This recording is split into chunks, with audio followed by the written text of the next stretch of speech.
में या किसी भी जगह में है तो इसके ऊपर पीठ पर या मेरे सर पर उस वाटर बॉडी का वजन होना चाहिए कि नहीं होना चाहिए। तो क्या अभी सर पर तुम्हारे वजन लग रहा है? क्यों? लेकिन ग्लास का जब चैम्बर बनेगा या कोई कंस्ट्रक्शन बनेगा, पुल जो बन रहा है किसी भी, जैसा अगर छोटा सा देख लिया डुमरिया घाट का पुल, तो उस पर जो 4 पिलर हैं उसका वेट कहीं ना कहीं धरती या कहीं ना कहीं किसी पर टिका हुआ है कि नहीं? वो वेट है या नहीं? उस वेट के ऊपर सैकड़ों गाड़ियों का वेट। तो इस तरह के कंस्ट्रक्शन लेवल को कैसे कंस्ट्रक्ट किया जाए पहले ही डिसाइड कर लिया जाता है कि एक गाड़ी जिसका वजन 1 टन है या 2 टन है, वह जब लोड के साथ रन करेगी 30 की स्पीड में तो वजन बढ़ जाएगा कि नहीं बढ़ेगा? हाँ या ना?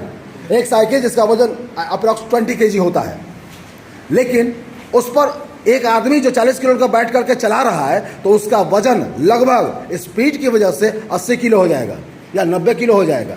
तो उस वजन को झेलने के लायक कोई कंस्ट्रक्शन कितने समय तक टॉलरेबल होगा, इस तरह की चीज़ों को खोज करके डिफाइन करना यह आपका इसका पार्ट बनेगा। कोई दिक्कत है?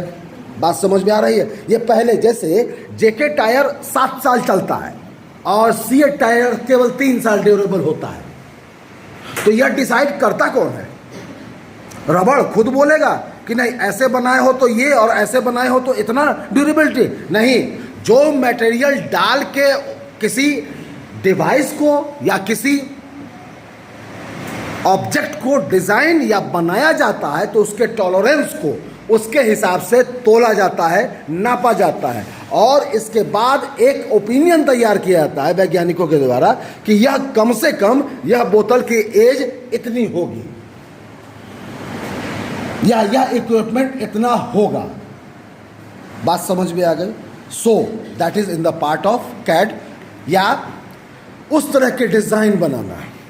अब हमसे बुर्ज खलीफा बना दिए, अभी तक कम से कम लगभग 150 बार बिजली गिर चुकी है बुर्ज खलीफा पर, तो आपको क्या लगता है बनने से पहले इस बारे में नहीं सोचा गया होगा कि अगर रिक्टर स्केल पर 8 या 9 से ऊपर भी भूकंप आ जाए तो बुर्ज खलीफा का क्या होगा या लाल किला का क्या होगा?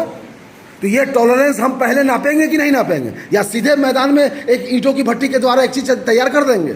नहीं। अगर कोई कंस्ट्रक्शन जमीन से 600 मीटर ऊपर है तो वह कितना गहरा होना चाहिए जिसके कारण वह चीज किसी भी सरकमस्टांसेज में टिकी रहे? तो ये टेस्ट करना होगा कि नहीं?